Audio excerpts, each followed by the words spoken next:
It might be hard to imagine Minnesota without the Hennepin County Medical Center, a 140-year-old hospital on the brink of closure if it doesn't get financial help from the state.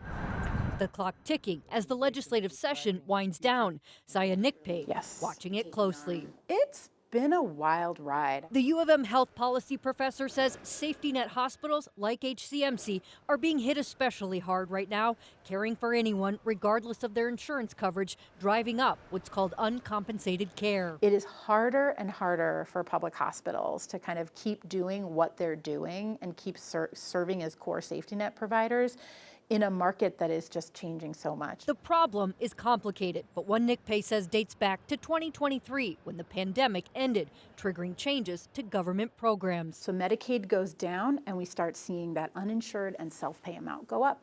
And then on top of that, we have changes to the exchanges, and that's resulting in pressure on hospitals as well, because those folks, when they have an emergency, if they choose not to buy coverage, they will also end up in the ED. Data from the state shows HCMC's uncompensated care at that time, This part right here, was around $90 million and expected to jump to more than $100 million this year, twice as much as Regions Hospital, followed by mHealth Fairview at just $17 million. What is the number one reason why uncompensated care is so much lower at so many more of those hospitals? Hospitals have a lot of control over how accessible they want to make care to patients who are uninsured or underinsured. And it's just difficult blending public medicine in a for-profit healthcare environment. That is the fundamental challenge here. Nick Bay says the federal government is also cutting Medicaid even more next year and tightening eligibility requirements,